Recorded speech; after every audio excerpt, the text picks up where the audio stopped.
quest for John Jones, the Manhunter from Mars, his world, and the vile menagerie of villains he must confront. Tell me, do you bleed? You will. Batman vs. Superman Dawn of Justice, 2016. Not only are you human, Superman, but I've made you bleed. John Jones, World's Finest Comics number 212, 1972. So I received an email from a correspondent that reads the blog and wants to remain anonymous, but agreed to let me read the letter. Hello. As the world's premier John Jonesologist, I wanted to run a thought past you. DC makes its share of missteps with its various characters, which I'm sure you've noticed. And I think the core of many of those mistakes is they forget to ask a very simple question. What do people want from a story about blank? Let's take Superman, for example. If there are 3 things I want from a Superman story, they are: 1. He is kind and has time for anyone and everyone. 2. He inspires people to be better people. 3. He uses powers creatively. Throw those elements into a Superman story, and I can practically guarantee I'll be happy. Obviously, there's room for disagreement. Everyone's going to answer the question a little differently. But I think I'm not too far off with what makes Superman work when he works, and also why he so often doesn't work. Which gets me to the Martian Manhunter. Chris Sims was recently discussing why a Martian Manhunter comic has never quite caught on, and he feels it's because John has all kinds of abilities, but anything he does, someone else can do better. Perhaps, but I ask my question and come up with a different answer. What I want in a Martian Manhunter comic is: 1. He is taking on the role of guide, counselor, protector, and even father figure to other heroes. 2. He is principled almost beyond reproach. 3. He plans ahead. And that, number 1, is really the issue with the solo Martian Manhunter series. I like him best when he's not solo. To be sure, I loved every issue of the Ostrander Mandrake comic, but I wonder if that comic worked despite its soloness. They certainly tied into the Justice League on a frequent basis. So I was wondering if you had thoughts on what you want in a good Martian Manhunter story, and what would make a good Martian Manhunter solo comic. You needn't respond at all if you don't feel like getting into it, though I'd be interested in your take if you so chose. Mars needs chacos. My counterpoint to his 3 essential items related to Martian Manhunter: 1. John Jones is more humane than humanity and pays the price, meaning he feels more deeply and is vastly more empathetic to the feelings of others. His actions are largely dictated by the reactions of others, and so he acts very deliberately, mindfully, and reservedly. As anyone in that sort of position knows, that also puts a strain on him, as he's dealing with an immature, irrational, volatile species. It can put him on edge, making him curmudgeonly, impatient, critical, dryly sarcastic, and otherwise compromised. The psychological strain on someone so sensitive must be devastating. John Jones is better than any of us, but being surrounded by us takes its toll. 2. John Jones pierces vacuums. The Manhunter from Mars works best when he's active in neglected areas. When there weren't any superheroes in DC continuity from the McCarthy era until modern times, he was covertly safeguarding in their stead. While the JSA abandoned their heroic identities under government scrutiny, John Jones investigated and surgically struck against nefarious elements within the halls of power in the U.S. While Superman was playing reporter in Metropolis and Wonder Woman was riding Kangas on Paradise Island, the alien Atlas was patrolling the huge swaths of underserved areas of the globe seemingly beneath their notice. When the big guns abandoned the Justice League, he shepherded the underpowered and inexperienced. When those same big guns built a fortress on the moon and embraced the status of Pantheon, the sleuth from outer space watched the Watchmen in the Watchtower. Lacking a huge franchise and licensing deals, the Manhunter can walk where the icons fear or simply forget to tread. 3. John Jones is an alien more powerful and more vulnerable than most any other superhero. Casual fans often focus on the seemingly never-ending list of Martian Manhunter powers and are either awed or dismiss him as being too much to deal with. Alternately, the masses mock his susceptibility to something as minor as a lit match, depriving him of all those abilities and rendering him useless, quote-unquote. They argue over the math of adding and removing various attributes and liabilities to make him work, but miss the point. The Manhunter from Mars is powerful enough to take part in any grand cosmic event, and weak enough to find drama in a mystery involving plain folks. He can be a near-omnipotent headliner in his own series, join the rank and file of a given super team, or be felled by any random nuisance to elevate the threat level for the benefit of another hero's image in their ultimate victory. He's an extraordinarily utilitarian asset to writers, who can employ him in most any role required. Further, he's an alien with Byzantine ways, which can explain any bizarre but dramatically useful activity to liven up a given script with a handy reset button if needed. It may seem contradictory, but the Martian detective's flexibility, when taken for the asset that it is, allows him to function purposefully in most any possible story in ways few heroes can. The correspondent followed. What a really thoughtful and thought-provoking answer. Thanks. I do believe I'd enjoy any MM comic that hit those notes of yours. I also find myself comparing and contrasting your 3 points against mine. And while they're clearly different, they have a lot in common too. I think it also says something about the 3 points model. Not that it is particularly clever model, just that if you can define 3 points, you've also got a guide to the stories you write. Even I could write a tolerable story using your 3 points. The tale that immediately comes to mind in my head is a vast forest fire off in the hinterlands, and very faintly, John happens to telepathically hear someone with no way out. He's perhaps the worst superhero to try a rescue, but he's also the only one who heard the cry, and there are no nearby heroes, so he's got to go there and try. That hits all 3 of your points, and a decent writer could polish it into a good story. By all means, feel free to read my letter, though I'd prefer if my name were left out. I was on the internet before it was cool. I learned earlier than most that anonymity is better than publicity.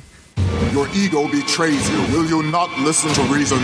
This won't end well for you. We received retweets from Professor Alan Middleton, Ange, Between the Pages, Charlton Hero, Count Druncula, David Fior, Darren and Ruth Sutherland at DSNRS, Ed Moore at both Indie Comics Fan and at Teal Productions, Eternal Rage, Fantastiverse, Flotospan, Illegal Machine, Keith G. Baker, Luke Dobb, Martin Gray, Odyssey Unleashed, The Penultimate, a.k.a. Randy Micah Smith, Randy Caldwell, Siskoid, and Top 5 Road Crew. Martin Gray left the Twitter comment, "Great Idlehead of Diabolu podcast. I woke up this morning with Martian breath." Count Druncula said, "Good episode as always." Ange tweeted, "Great show. These are new stories for me. So interesting to hear these weird plots and powers." Dave Vior tweeted, "Mars gets retweets. Excellent work. I want a Jupiter Dog revival." We received favorites from Bob at RJ Holmes 123, Charlton Hero, Chris Michael, aka Mythmaking Etc., Count Druncula, David Fior, David Golding Artist, Ed Moore at Teal Productions, Eli at Il Perrin, Inigo Montoya at Urban Fantasist, Eternal Rage, Fantastiverse, Jamie Carr, Lawson Films, Longbox Graveyard, Martin Gray, Odyssey Unleashed, Oscar Olalde, The Penultimate, Randy Caldwell, and the Top 5 Road Crew. Of Episode 6, Straw Manhunter from Mars, Count Druncula wrote, "Despite being 10% news roundup and 90% listener feedback rebuttal against Siskoid, I think this was your best episode yet.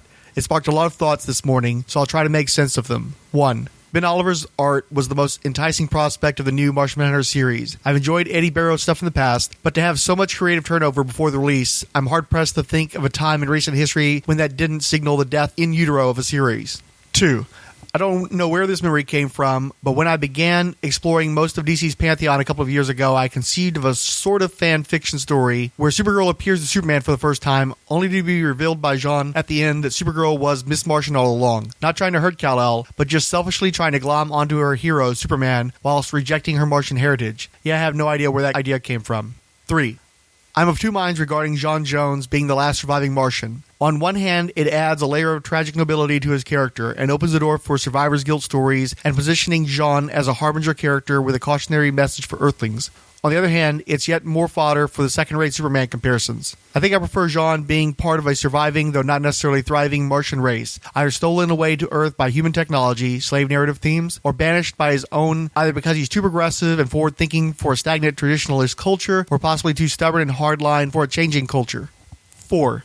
A Total Martian Invasion is my favorite story DC never told. The Marshals attack in Justice League number 228 through 230 and the first arc of Morrison's JLA came close but failed to deliver. Marvel's Secret Invasion had a year of incredible setup for a mediocre event and tie-ins. However, what if J'onn became the steward of a group of Martians on Earth? I thought New Krypton was awful, and putting the Kandorians on Earth with Superman-level powers was ill-advised and poorly executed. But could that type of story work for J'onn? Would it be too similar to Diana and the Amazons on Paradise Island, or Arthur and the Atlanteans, or that time the Green Lantern Corps was based on Earth? I think in order to differentiate it from those other subcultures, the Martians would have to pose as humans and assimilate into humanity. Would that turn J'onn into their case manager then, or something more like Tommy Lee Jones in Men in Black? 5. I agree that J'onn should be the only hero called Manhunter, but I think I preferred the alliteration of Martian Manhunter. The word Martian as an adjective seems more pulpy and superhero-y to me, like Black Panther, Blue Beetle, Green Hornet, etc. 6. I loved and agree with your comments that J'onn, and indeed many superheroes, shouldn't necessarily be relatable. It goes back to my feeling that the DC heroes created in the Golden and Silver Age would be superior men and women even if they didn't have powers, whereas the Marvel heroes are all basically anti-heroes. They use their powers for good despite physical and social character flaws. If Clark Kent didn't have alien physiology, he would still be a world-class journalist fighting for truth, justice, and the American way. If Barry Allen never got struck by lightning, he would still put criminals in jail using his forensic science. If Hal Jordan never got a ring, he would still risk his life in experimental aircraft. The rest of the league are all monarchs or millionaires. These are superior men and women. They're not easy to sympathize with or relate to. I think that's why, for me, I was so drawn to the DC heroes as a child, then turned off by them as an adolescent, and then attracted to them again in adulthood. They are bigger, more symbolic, more aspirational. They remind us of our past and our future, whereas Marvel is all about now. I'd like to point out that we're still waiting to see Eddie Barrow's cover art for the Martian Manhunter #1. I'm really curious, too, because we haven't had a lot of Martian Manhunter #1s over the years. Not too many of them have been particularly iconic either. Sorrentino's Vitruvian Martian was cute, but not really what I'm looking for, especially because the Cyborg cover by Ivan Reis that comes out a few months later will also feature Vitruvian Man, and it seems much more appropriate there. I would say that Count Druncula associates Miss Martian with Supergirl because she essentially was the silvery Supergirl. Since the Crisis, there's been a concerted effort to differentiate Supergirl from Superman. She's been a sort of Satan-worshipping witch wannabe. She's been the angry, disaffected youth. She's been the flirty, navel-bearing bimbette. Underneath all that, she's just supposed to be a straightforward, sweet-natured heroine, though. So when Jeff Johns created Miss Martian and he wanted her to be almost too good to be true to set up her seeming betrayal of the Teen Titans, he basically recast her as that straight-laced, secret weapon, darling superheroine. Miss Martian has fairly well maintained that persona, so it just makes sense to link the two characters. At this point, I'm firmly against John Jones being the sole surviving Martian. I really think that was done because in the post-crisis DC Universe, editorial didn't want a bunch of generic Superman-level powerhouses in the hundreds, thousands, maybe even millions floating around. I think that they were seeking a Marvel-style parody amongst their heroes without realizing once again that there are differences between the DC and Marvel universes. I was glad, ultimately, when Grant Morrison decided to reverse that and have the Martians attack the Earth. I think the Manhunter is more interesting when he has other characters like himself to wrestle with. And again, as an advocate of Martian Manhunter clawing at as much of Superman's Silver Age status quo as possible, since Superman has abandoned himself, having a whole motley crew of Phantom Zone-style criminals that happen to be from Mars would suit me very fine. Also, there are a number of pre-existing Martian friends and foes that I would love to see revisited to show that there is actually a Martian Manhunter supporting cast that a writer could avail themselves of. In terms of why the Martian Manhunter would be isolated from his own people, I think that he would lean more towards the conservative. I think that you have to go back to that original origin story with Joe Samachson, the concept of the Great Evolution, where John Jones put forth the notion that the Martians had evolved beyond war, beyond crime. They were some sort of superior society, which was almost immediately negated by follow-up stories. When John Jones was confronted with Martian criminals, he was unsympathetic toward them. He gave them no time to give their own side of any given story. He immediately assumed them to be in the wrong, and he expelled them from the Earth at the first available opportunity to him. I suspect that John Jones and the Great Evolution is not unlike conservatives and the 1950s. I think that perhaps this idea of the Great Evolution only applies to the Martian equivalent of white, heterosexual, Protestant males, wherein that was a golden age for them and virtually no one else. But as someone who's a firm believer in those ideals, John Jones can't necessarily see that. And it's a conflict that I would be interested in seeing get played out at some point. There's no evidence that would lead me to believe that John Jones, relative to his own people, would be considered progressive. So it makes much more sense for him to be more of a conservative element. I'd have to say, too, that as much as I like the Earth-Mars War from 1984, because it's a pretty solid Martian Manhunter story, it's a pretty lousy Martian invasion story. Considering how powerful the Martians were supposed to be, having them get defeated by the likes of Green Arrow and, yes, I'm afraid, Black Canary, just doesn't suit, and it doesn't make for a strong action drama. On the other hand, the New World Order story arc that started JLA by Morrison and Porter is a good Justice League story, but the Martian Manhunter is just on the periphery of it. I would love to see him interact more with members of the Hyper Clan, other Martians. Finally, I just have to say that Secret Invasion, I too thought it was a great idea. I was looking forward to seeing some sort of massive changes come out of Secret Invasion. Ultimately, the only thing that came out of that was the Secret Warriors book and the resurrection of the very minor Marvel heroine Mockingbird, so that definitely whimpered out. I don't like the idea of John Jones being a case manager for Martians here on Earth. Again, I don't think it suits his personality. I don't think that it fits with the canon established for the character. John just isn't very nurturing to his own people. He's a hardliner, inclined to expel Martian elements that turn up on Earth. He's a cop. He's not a judge. He's not a social worker. So I don't really think that I want to see him play out a Men in Black scenario.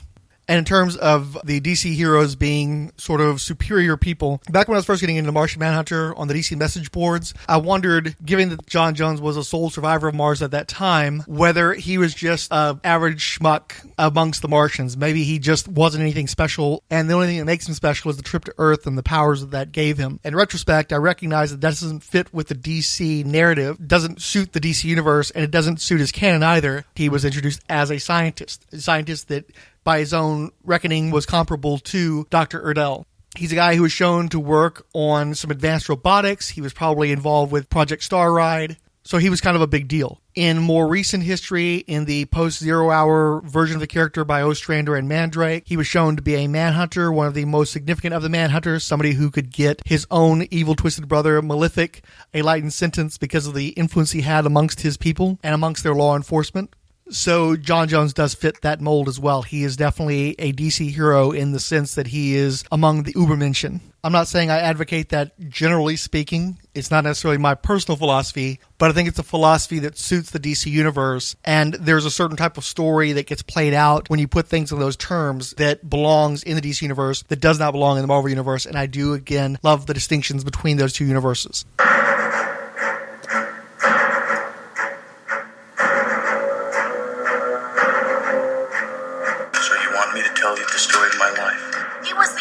Survivor of the accident. Do you mind telling me who the masked man is? And you have no idea who I am, do you? Has he said anything about what happened? I'll tell you my story. I'll tell you all of it. Now that we know who you are, Who is my daddy, and what does he do? I know who I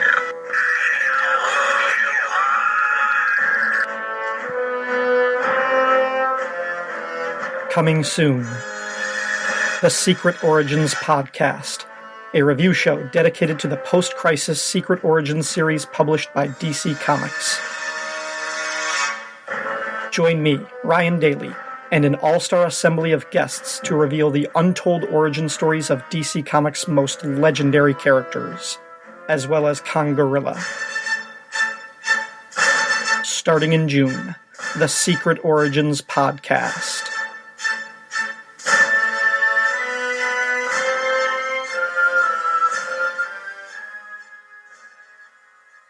Siskoid wrote, I wasn't trying to troll you with my comment, but I'm hardly going to apologize for it if it's going to lead to such rich commentary. But it wasn't my opinion either, just trying to get at the general population's interest or lack thereof in the character. I consider him one of my favorite JLAers and prefer the classic Bronze Age look. Never really liked the new head, etc. Though the Justice League cartoon streamlined him and made him less bulky, which I also liked. I'm actually disappointed that show isn't still going because then we could be sure a JLA movie would include a John Stewart GL and Jean as a member of the team.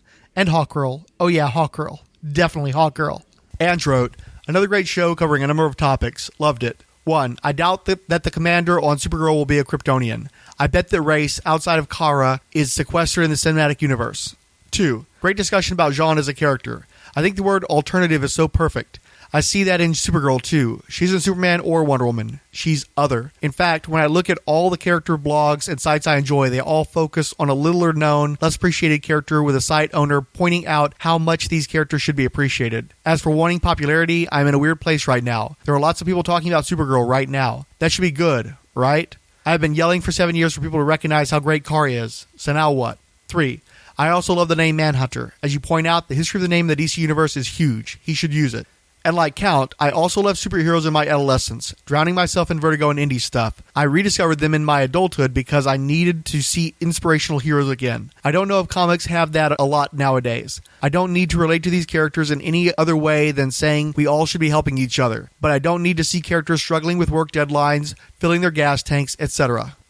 And Martin Gray added, thanks for another top show. I actually don't think the traditional costume can be beaten, although I generally do like a chap in a floppy crotch thing. I do hate the current scalloped head. What's that all about? I'll admit that the scalloped head is something that I've had to kind of come to terms with as well, but I see the point of it. Previously, John Jones, with essentially a normal head that's bald and the large brow, wasn't very well distinguished from other Green characters, especially the Hulk, both of whom have a pronounced brow. Hulk isn't generally bald, but it happens on occasion, where when you look at John Jones today, because of that scalloping, he's more unique looking, not really in the greater sphere of science fiction. There are a lot of guys out there in latex world that have that sort of concave look to their heads, but in comics, it's fairly unique to the character, particularly somebody of that particular shade of green. In science fiction, they typically shy away from that sort of broadness that we embrace in comic books. The Manhunter gets to own his scalloped head the way he owns his brow. It works. It makes sense to me. I can look past it. I've actually started to embrace it. Of episode 7, the New 52 Martian Manhunter, Ange wrote, I love the Jan Brady reference. I can picture Dan Didio yelling, Marvel, Marvel, Marvel, in a Jan voice. I think companies like this or franchise characters are difficult to nudge in new ways. You say that the New 52 made Jean a blank slate continuity-wise, and DC could go in a new direction for him, but that ignores the 60 years of character inertia that is linked. I will always try to make a Supergirl analogy, so here it goes. The New 52 Supergirl was a blank slate for continuity, so they went in the dark, bitter, angry loner direction. And, because of history, that just won't work for the Supergirl character. Daniel Craig was a new James Bond, freed from continuity. But if you made Bond a celibate pacifist, well, that isn't James Bond. I think that the core of an established character is often set. New directions and new continuities can tinker with the edges, can nudge one way or the other, but the core has to remain intact or else you get something so foreign, so completely different, people might not get it. That said, if the story is fantastic, people will accept new histories. Moore's Swamp Thing or Milligan's Shade were very different from their inceptions but accepted. The Angry Supergirl stories weren't good. It made it even harder to accept. I'm not inclined to dispute what Ange says. If you're going to radically alter a character to such a degree that they're virtually unrecognizable, then there's no point in assigning them the name of a pre-existing character that you have no fidelity to. What I'm saying is that a continuity reboot like the New 52 offers a blank slate where you can dump the junk and you can expand the horizons of the character. That the character doesn't have to be defined solely by a narrow perspective based often on a team book, for instance, as opposed to the solo works that exist for a character. And all the times that the guy's been a jobber, he can set those aside. They're not doing him any good at this point. They're probably not doing characters that are surrounding him any good either, because when you've had someone like the Martian Manhunter get beaten so many times, it loses its impact. Use it as an opportunity to rebuild the character and expand the character's versatility. Give him more to do. Don't be hemmed in by the lesser, danker, more mildewy elements of continuity. Count Druncula wrote, there aren't many characters whose New 52 redesigns I thought actually improved on what he or she previously looked like. Katana's new look was pretty good, though perhaps too extreme. She never had much of a character before 2011, so maybe the total overhaul of her appearance was simply to alert readers that there was anything of value in her at all. Jean's New 52 design was acceptable, though I prefer the Ivan Reis design mod that debuted at the end of Blackest Night. I remember at the time comparing his look to Brother Voodoo. That gave him a slightly weird paranormal feel that enhanced his otherness, whereas the New 52 look feels more like an alien uniform, as in a uniform worn by police or military. Maybe the best thing DC can do at this point to salvage this new Martian Manhunter is to embrace the idea that he betrayed the Justice League and tell that story. He doesn't need to be a villain, but he could be a powerful antagonist. Essentially a Despero type with a personal connection to the League members. A story about the League hunting the Manhunter would be an excellent showcase for not only his various powers, but the themes of paranoia a la the Red Menace and Invasion of the Body Snatchers that work with his origin. My problem with the Brightest Day costume is that it was safe and boring. After the extreme revision of Jose Ladron for 1 year later, it seemed like they overcorrected, trying to make the Martian Manhunter much more conventional, much more basic, standard issue heroic. But it was actually a duller costume than his original one because the darkish blue black pants were safer and less provocative than his basic trunks from back in the Silver Age. He had that sort of pelvic dip that reminded me a lot of some of the Vision's costume designs, a character that he's too often compared to. The addition of the cabochon to his chest piece not only was very reminiscent of Hawkman, but more importantly to me, it had no resonance to the character himself. It was this bizarre affectation that was never explained. It didn't take any chances, and it wasn't the sort of suit that was going to push the Martian Manhunter into the fore as a solo character the way that the New 52 design did. The Brightest Day costume doesn't look like anything. It doesn't say Manhunter. It just sort of says, I don't know, Space Buccaneer, but nothing more than that. And actually something less. At least give him an earring or a nipple piercing or something. Despite being a vastly different costume from any other one that he'd worn before, One of the things I really love about the New 52 design is that they took the very basic pie symbol that he had on his belt for so many years, and they actually made it his iconic symbol, which is something that DC had struggled with for quite a long time. For a bit there, they did that horrible male sign with a red Mars in the middle of it. They tried to do the bit with the Speed Racer Mach 5 M inside of a red circle. That didn't work. The green background with a red X across it. Hideous. Hate that. You know, as a kid, I played with my Superpowers Martian Manhunter figure. I associate that little pie symbol with him, but just a white circle with some black lines isn't very distinctive. It isn't very unique. But since they've started doing the red lines with a gray or black background, nobody else has that. I haven't seen that anywhere else. I immediately think of the Martian Manhunter, and I love that it gives him a chest symbol. It's almost like that bit that they came up with, Jeff Johns did for Power Girl, where the boob window that she's famous for was the hole that's missing, this sense of her no longer being part of the Superman family, being stripped of something and being left with this hole in her center. And it feels to me like the Martian Manhunter may have had a hole like that as well, that is filled by finally having his own chest icon. I also like that they've solved the problem of the vampire collar that I hate so much. I always thought it was stupid looking when the Martian Manhunter had the big popped collar, by taking it away. I love his folded collar. To me, that tells me detective, but there's always that temptation with artists to pop that collar. And now he's got one of those New 52 style close to the neck numbers. And if that keeps him from popping his collar and being all chotched, I'm okay with that. But I also like, too, that it has a bit of a priestly quality to it. And at least since the Dematisse revision, there's been some religious overtones to the Manhunter character. I could do without the tight molding to the shoulders, though, because that's so familiar to so many famous costume designs, like Hal Jordan's Green Lantern uniform, Spider-Man's costume, etc. But I love that we finally got rid of the chest symbol, the X chest straps, which so many DC characters have. I like, too, how they were able to balance the nudity with the clothing. There was always an issue of imbalance with the Martian Manhunter. He had too much skin showing, but he had to have enough of it showing so you could see that he's a green Martian. And here he looks civilized, he looks cultured, but he also lets you know he's hanging green. But it's still a very flamboyant costume. I don't see it as an alien uniform at all, but it does feel foreign, it does feel other in a much stronger way than I think the Brightest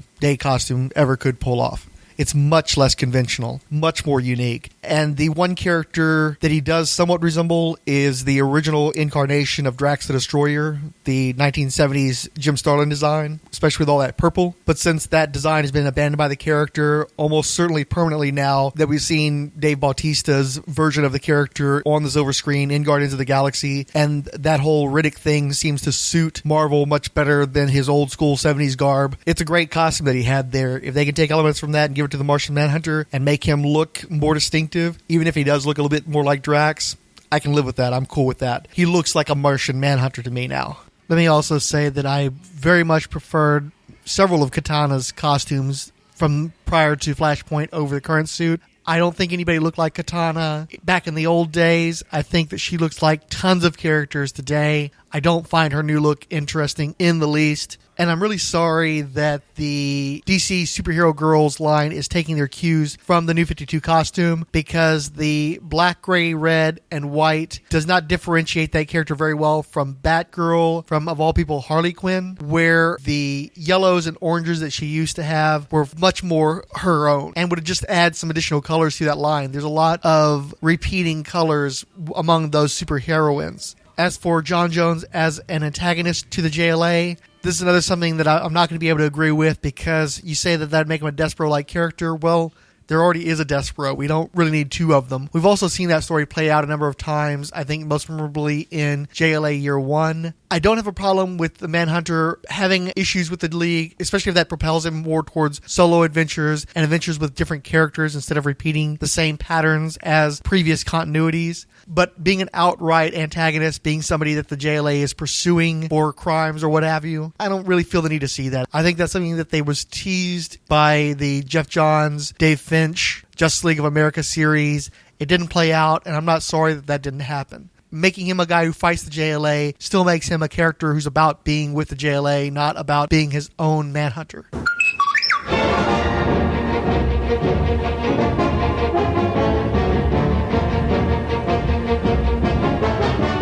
I got a bad feeling about this? You'd be feeling a lot better, Han, if you were listening to Dead Bothan Spies, a Star Wars podcast hosted by me, Ryan Daly. That doesn't sound too hard. It's not hard. You just check out Dead Bothan Spies on iTunes, Facebook, or the blog page, deadbothanspies.blogspot.com. Don't be too proud of this technological terror you've constructed. Well, I don't know if terror is an appropriate description. It's a podcast that combines everything you love about me talking and some of what you love about Star Wars. I want to learn the ways of the Force and become a Jedi like my father. Fine, whatever. Do that after you listen to Dead Bothan Spies. Yoda. You seek Yoda. No, you seek Dead Bothan Spies, a Star Wars podcast. Check it out. It beats kissing a Wookiee, I would think.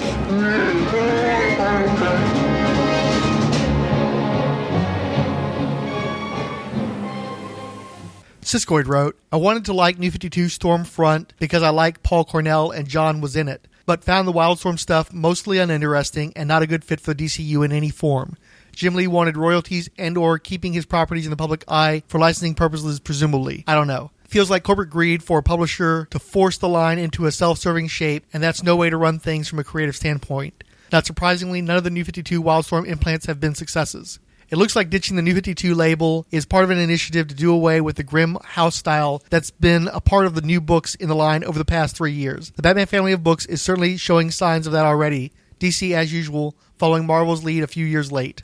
I personally still like the Wildstorm properties. I think that they could intermingle with DC quite well if it was handled correctly. When I think of Wildstorm being integrated into the post-Flashpoint DC universe, it reminds me of the Charlton properties being brought in post-Crisis. But if you recall, several of those properties, especially Blue Beetle, didn't do terribly well right out of the gate. It wasn't until Beetle was integrated into the Justice League International that character really started to shine. I would say that the same thing is probably true of Captain Marvel as well, although I think that character was a bit stronger coming out of the gate in his own series. The Question, it was also a great series, but most people didn't come to recognize it until after the Vic Sage character began popping up in the Batman titles and people went back and looked at that book. I think that Wildstorm could find itself in the same position, but it's a much more fully realized universe than Charlton ever was. There's a greater variety of characters, and there's also a lot more redundancy where when Charlton was integrated into DC, those were very Marvel-style heroes coming into a very DC universe at that point in time. Whereas the Wildstorm properties had a lot in common with DC Comics, and it had that same mature readers trying to relive 1986 for eternity kind of vibe to it. And so you don't have enough of a contrast between what already existed in the DC universe and what Wildstorm brings into it. But there are a lot of structures within Wildstorm that I do think could be interesting within the DC universe, could supplement it. I just don't think that they've picked the right characters to spotlight. For instance, Apollo and Midnighter don't have a strong reason to exist in the DC universe where they did very much so in the Wildstorm universe. I think that if you'd had a Stormwatch book that actually featured the Stormwatch characters instead of a proto-authority who are essentially the JLA of the Wildstorm universe, that might have been a more interesting book. And I think that it's not enough to put the Martian Manhunter onto a Wildstorm team. I think that they needed to actually have several DC characters and several Wildstorm characters working together to really get new energy from that interaction. Especially once the Martian Manhunter was gone, it was the same tired lot of characters that weren't selling for Wildstorm. As it stood, they just stuck one guy in there, and they wrote him as though he were a Wildstorm character, which wasn't really true to his persona, and didn't give him an opportunity to bounce off of the other characters very well. Of Episode 8, our look at the 1956 stories of John Jones, Andrew wrote, "These old stories are new material for me, so I am totally absorbed. It seems like maybe DC was trying to see just what to do with Jean early on, as powers and story style variable here. When do you think they figured it out?" And I joked that 60 years later, I still don't think DC's quite figured out what to do with John Jones. Siskoid wrote, "We know so much about how characters like Superman and Batman were built, block by block, but it's fascinating to see just how much the Martian Manhunter evolved during the Silver Age. Thanks for that." Finally, I had a brief Twitter exchange with Danilo Santiago, who wrote, "You know who is John's biggest enemy in the New 52? A guy named Jeff Johns. I'm just saying the Martian Manhunter isn't in the league just because of the chief in DC, Jeff Johns. He decided to put Cyborg instead of John, and he is who put John as a dangerous alien and not the classic John. If you read John in the New 52, he is dangerous and not reliable in the hands of Geoff Johns. But in the hands of Jeff Lemire and Matt Kent, he is wise, fair, and careful for the sake of others. So the classic old good John. So Geoff Johns is definitely John's nemesis on the New 52. Also, I hate his little time with Stormwatch. He was put in a second plan team. So thank God Rob Williams will write his comic. He says that his source of inspiration to write this is the JLI. And actually, I disagree. I think that Geoff Johns actually likes the Martian Manhunter quite a bit. He was the person who wrote John Jones out of the JLA series, but I don't think that was necessarily his choice. I think that was a dictate with the plan being in place for Brad Meltzer to take over the book. And I think that he gave John Jones a really nice send-off. He paired him off with Aquaman. They fought Despero. It was a good story with a lot of good John moments. Also, I don't believe that the Justice League book that came out of the New 52 was created to be that thing. I actually think that book had been in the works for quite some time. It was reported by sources like Bleeding Cool that had been in production, I think, up to 2 years before the New 52 launched. If that's true, then at the time that the book was originally being conceived, the Martian Manhunter was still dead. John Jones was, of course, resurrected at the end of Blackest Night, and then he had a new story play out during Brightest Day that appeared to be setting up a solo series, or at least the new status quo, setting him aside from the Justice League. So it's quite probable that when Jim Lee started drawing this book, there wasn't a Martian Manhunter available to them. And I think there was just going to be a new series of Justice League. And I believe that one of the reasons why the first story arc of that book was so sketchy is I think that they made changes to the story while it was in progression. So I don't think there was necessarily an intentional slight against John Jones. I just think that they were doing a new Justice League that was going to spotlight Cyborg instead. And in fact, it wouldn't shock me if someone like Geoff Johns had petitioned to make sure that Martian Manhunter had some place in the New 52, which wasn't shaping up based on, the announcements as they were coming out. Nobody seemed to have a plan for what to do with that character. And at least he landed somewhere, and I think it was somewhere interesting, even if the stories didn't play out as I would have liked them to. If you look at the Justice League of America series that Johns wrote, he included a mention of the Scepter of State, which is an element from a story that was done in 1977 by Denny O'Neil and Michael Netzer, which tells me that Johns has done some homework on Martian Manhunter, that it's a character that he has an interest in. Honestly, I think one of the reasons why he hasn't had a key role in the New 52 so far is I think they were saving the Martian Manhunter character for Geoff Johns, and he had plans for that character, and I don't think he ever got around to doing them. I don't think he's ever going to get around to doing them. I think that his role as a muckety-muck at DC has precluded that happening, but I do think Geoff Johns is a good writer. I haven't enjoyed his work very much in the New 52 because I just don't think that his strengths as a writer, as a guy who seems to be very into continuity and building on the works of previous writers, is somebody who makes sense writing books when all that continuity has been thrown away and you're trying to start from scratch. But I still think that he's a friend to our Martian. I just think it's a shame that he never got the opportunity to really write that character to any great length. Maybe someday.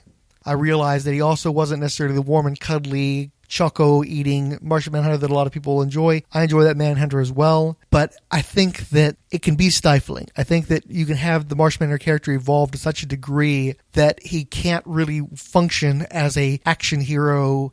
He becomes too hemmed in as this perfect mentor, grandfatherly almost figure. And I think it's nice to make him tougher and scarier and give him more possibilities story-wise. I don't want to see him become a dark, grim character or anything like that. But I like that we don't have set in stone what John Jones would do at any given situation. We don't know what his agenda is. We do know that he has some sort of an agenda that's been teased quite a bit. And I'd prefer seeing John Jones beat the heck out of a bunch of Justice League jerks that we've seen in the New 52 and then go off and do something else.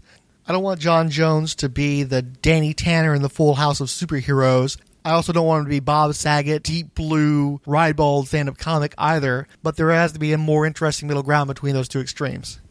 Finally caught up with all that mail. Next week, if everything goes according to plan, we'll look at the top 10 most important Alien Atlas adversaries. See you then. Podcast listeners should feel free to leave a comment on one of our blogs, either the Umbrella Rolled Spine podcasts or the specific Idlehead of Diabolu blog. Both are available quite easily through Google searches. You can also shoot me a tweet at Commander Blanks, that's BLANX. Thank you for listening.